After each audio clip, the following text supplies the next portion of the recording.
The following video will show you just 15 of the many selections from non-Muslims telling you what they think of the last prophet, Muhammad, peace and blessings be upon him. Dr. William Draper, in History of Intellectual Development of Europe, 4 years after the death of Justinian, AD 569, was born in Mecca in Arabia, the man who, of all men, has exercised the greatest influence upon the human race, to be the religious head of many empires, to guide the daily life of 1/3 of the human race, may perhaps justify the title of a messenger of God. Philip K. Hitti, in History of the Arabs, within a brief span of mortal life, Muhammad called forth of unpromising material a nation never wielded before.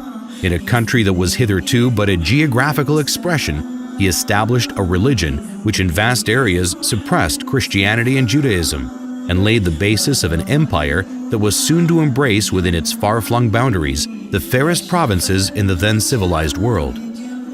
Thomas Carlyle, in Heroes and Hero Worship and the Heroic in History, the lies which well-meaning zeal has heaped round this man are disgraceful to ourselves only. A silent, great soul, one of that who cannot but be earnest. He was to kindle the world. The world's maker had ordered so. Mahatma Gandhi, statement published in Young India, 1924. I wanted to know the best of the life of one who holds today an undisputed sway over the hearts of millions of mankind. I became more than ever convinced that it was not the sword that won a place for Islam in those days in the scheme of life. It was the rigid simplicity, the utter self-effacement of the Prophet, the scrupulous regard for pledges, his intense devotion to his friends and followers, his intrepidity, his fearlessness, his absolute trust in God and in his own mission. These, and not the sword, carried everything before them and surmounted every obstacle. When I closed the second volume of the Prophet's biography, I was sorry there was not more for me to read of that great life.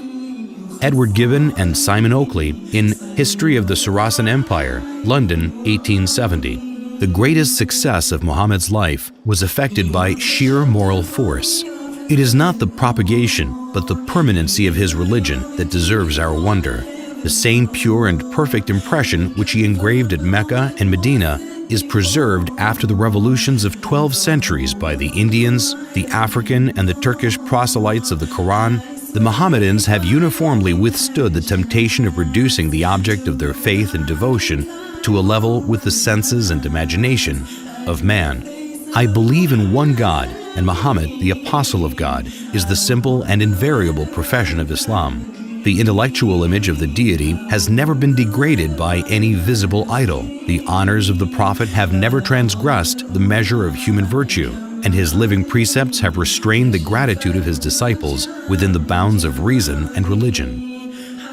Reverend Bosworth Smith, in Muhammad and Mohammedanism, London, 1874. Head of the state as well as the church, he was Caesar and Pope in one. But he was Pope without the Pope's pretensions, and Caesar without the legions of Caesar, without a standing army, without a bodyguard, without a police force, without a fixed revenue. If ever a man ruled by a right divine, it was Muhammad, for he had all the powers without their supports. He cared not for the dressings of power. The simplicity of his private life was in keeping with his public life. In Mohammedanism, everything is different here. Instead of the shadowy and the mysterious, we have history. We know of the external history of Muhammad, while for his internal history, after his mission had been proclaimed, we have a book absolutely unique in its origin, in its preservation, on the substantial authority of which no one has ever been able to cast a serious doubt. Gibbon, in The Decline and Fall of the Roman Empire, 1823. The good sense of Muhammad despised the pomp of royalty. The apostle of God submitted to the menial offices of the family. He kindled the fire, swept the floor, milked the ewes, and mended with his own hands his shoes and garments. Disdaining the penance and merit of a hermit, he observed without effort of vanity the abstemious diet of an Arab. De Lacy O'Leary, in Islam at the Crossroads, London, 1923. History makes it clear, however, that the legend of fanatical Muslims sweeping through the world and forcing Islam at the point of sword upon conquered races is one of the most fantastically absurd myths that historians have ever repeated. Sir George Bernard Shaw in The Genuine Islam, Volume 1, Number 8, 1936. If any religion had the chance of ruling over England, nay, Europe, within the next 100 years, it could be Islam. I have always held the religion of Muhammad in high estimation because of its wonderful vitality.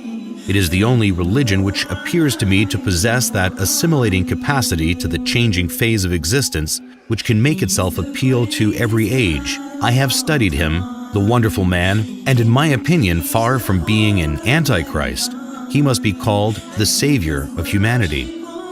I believe that if a man like him were to assume the dictatorship of the modern world, he would succeed in solving its problems in a way that would bring it the much-needed peace and happiness. I have prophesied about the faith of Muhammad that it would be acceptable to the Europe of tomorrow as it is beginning to be acceptable to the Europe of today. Michael Hart in The 100, a ranking of the most influential persons in history, New York, 1978. My choice of Muhammad to lead the list of the world's most influential persons may surprise some readers and may be questioned by others.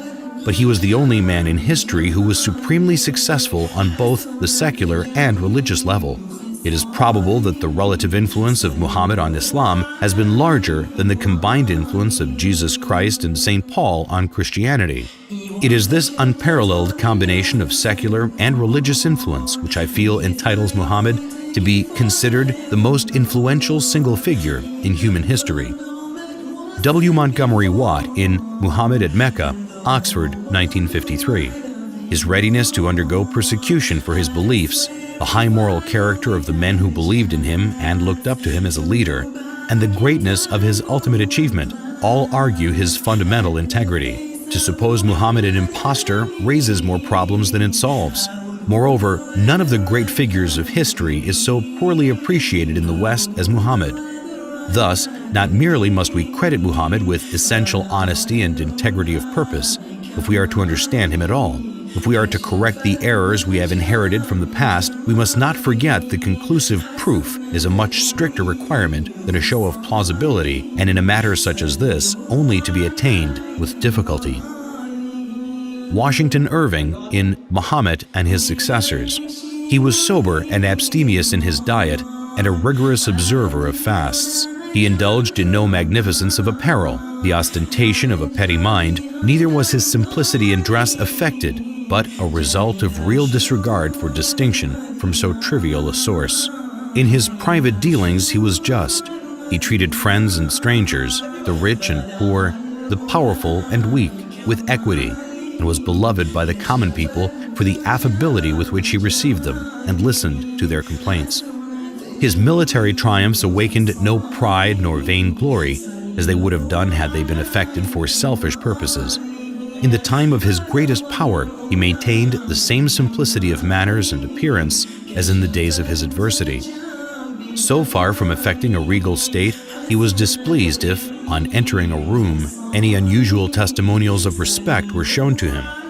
If he aimed at a universal dominion, it was the dominion of faith.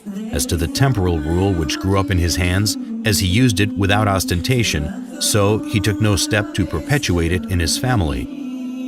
James Michener in Islam, the Misunderstood Religion, Reader's Digest, May 1955, pages 68 to 70.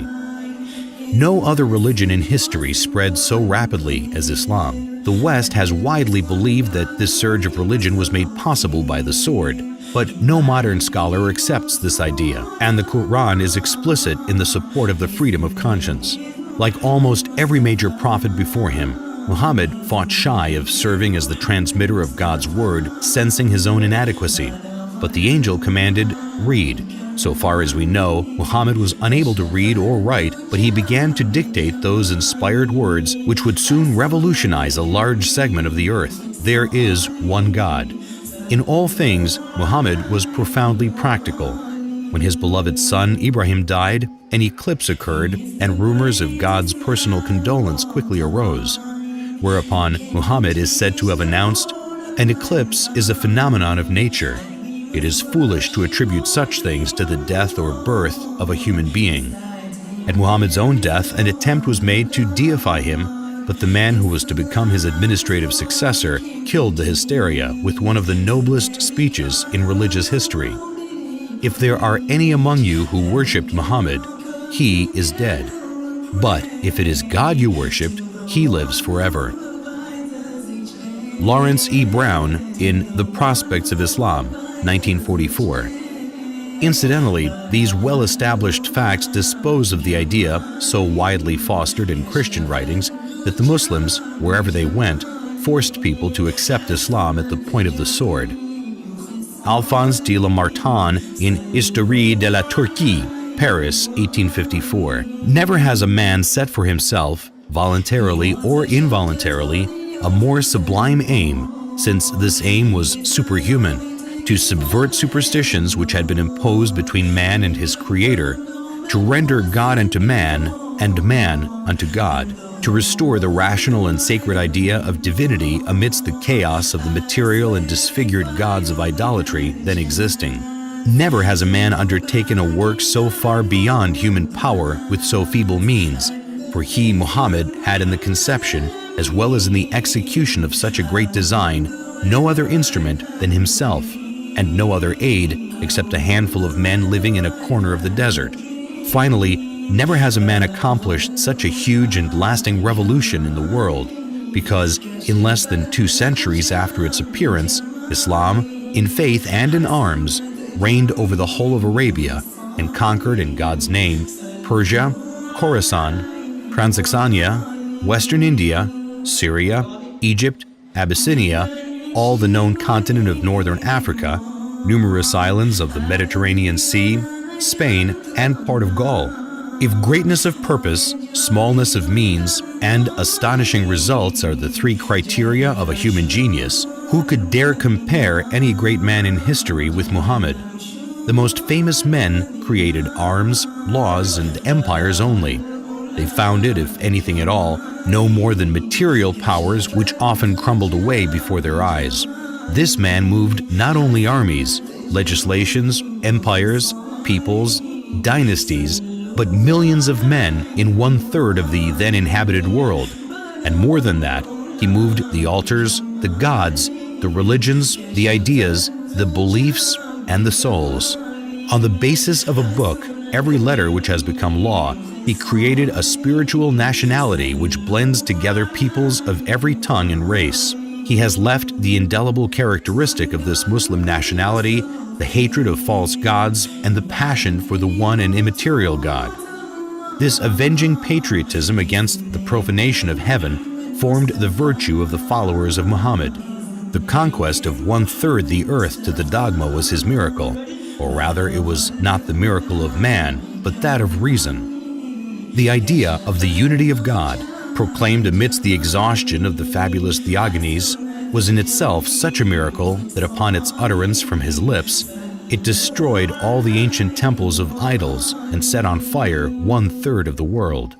His life, his meditations, his heroic revelings against the superstitions of his country, and his boldness in defying the furies of idolatry, his firmness in enduring them for 15 years in Mecca, his acceptance of the role of public scorn and almost of being a victim of his fellow countrymen, this dogma was twofold: the unity of God and the immateriality of God, the former telling what God is, the latter telling what God is not, the one overthrowing false gods with the sword, the other starting an idea with words.